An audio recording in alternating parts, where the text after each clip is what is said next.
Welcome back! I'm likely not going to make a massive explanation of this video, which was teased for like months on end. Whether that be the first video where I said I would need to make an update with the now named Truth Enforcers War Bond would be released, or the second video where I said that stuff was going to be released would get their own video. Well, here we are. This is a video covering everything from Truth Enforcers to Servants of Freedom. Stereotypes for everybody. Here's everything I missed. Of course, obligatory disclaimer, stereotypes don't mean everyone. Don't go ahead and harass people in games just because you end up getting a bad rap with their armors and weapons or anything else that may be covered in this video.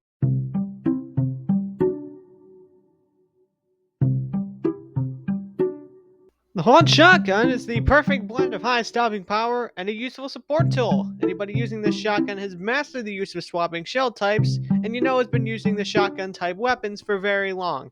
Surprisingly, you actually don't see that many Helldivers using this thing, however, because they can't be bothered to do anything relating to swapping weapon types. The problem with the Reprimand is that it is the most powerful SMG at the cost of being two-handed.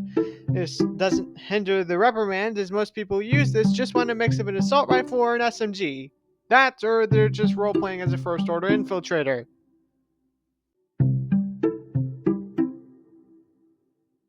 The STA-52 assault rifle is the obligatory assault rifle of most weapon loadouts. With the stats given on this gun, the stereotype is that this guy is so desperate to find a medium ground in between the standard Liberator and the Liberator carbine that he spends the equivalent of $7 in super credits for this thing. Like, seriously, it's absolutely not worth it at all. Control C, Control V. Nope, seriously, this guy didn't want to spend $25 on the Super Citizen Pass just for a gun like the Knight, so he ended up settling for an alternative, which is cheaper but not that cheaper. A lot of people use the accelerator rifle as a substitute for the Purifier just to try it out, when it ended up coming out. Then they realized after one mission that this gun's annual economy was worse than the world economy during the 1930s, so it just sat in the back catalog in many people's armories after that. This is a common weapon to have since anybody who was there during the Illuminated incursion of Calypso got this gun for free. Just goes to show how underused this gun is. Do not use it. Alright, to settle the debate on how spawners in all factions should be adequately handled with, Heavy Flame Ordnance is the only way to handle the great challenge that comes with taking out spawners like factories and bug holes. First of all, that's a stupid idea, partner. Secondly, what about the heavy armor enemies that you can't kill with flame? You have no right on my high ground to stand on in comparison to my opinions.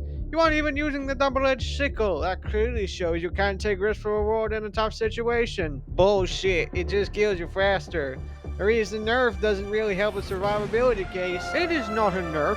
You just can't see the value of it, when it is the only weapon with heavy armor penetration. All I'm saying is that you're making this a dire situation. Guys, we haven't even started the debate yet. I have always gotten two types of responses for what the double-edged sickle stereotype should be. There are people who swear that this is the best laser weapon in the game and should be treated as the medium for primary weapons in general.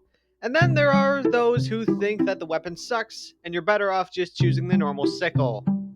My immediate guess is probably that the people who use the double-edged sickle would probably consider themselves to be in the first category. Meanwhile, everybody else who has a sensible head would end up seeing it as the second. The melee weapons of Helldivers have been weapons that I, along with many other divers, have been waiting for since the game's release. These divers all share the same traits because making a melee build is really simple in the context. Peak physique with one of the shields, a choice between either the two stun ones or the hatchet depending on if you want to do damage or like a crowd control thing.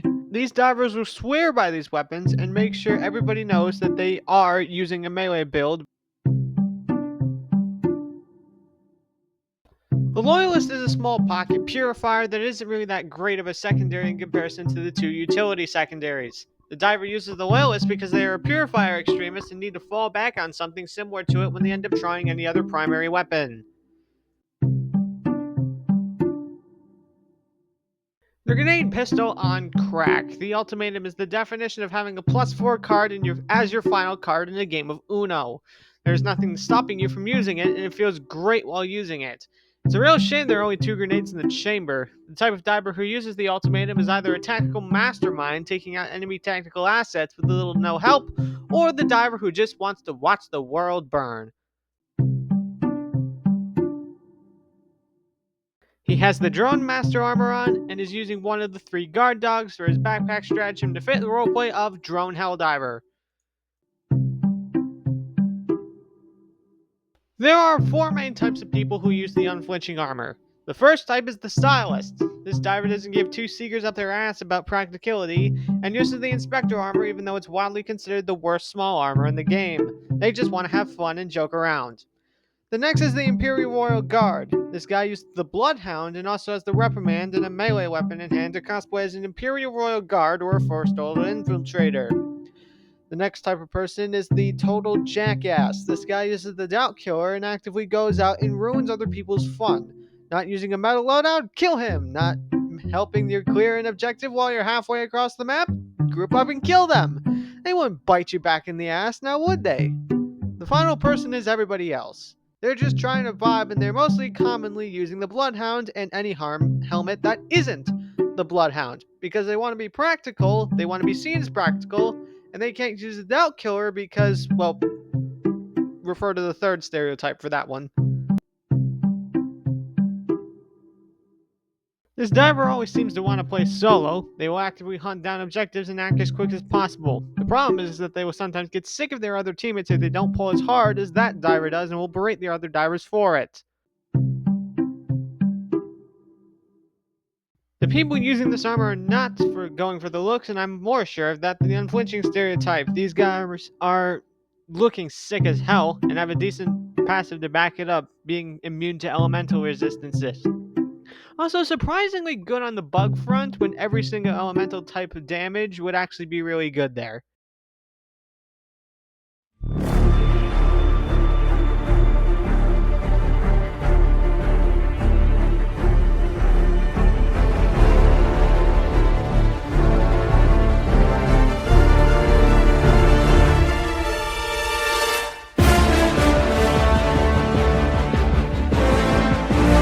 Are we good?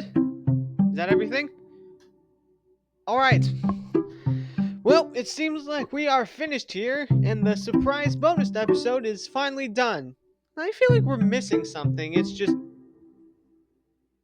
Oh. I'll wait until Ghost Scout ends up creating his video on that. In the meantime, I'll see you guys later. Peace out, everyone.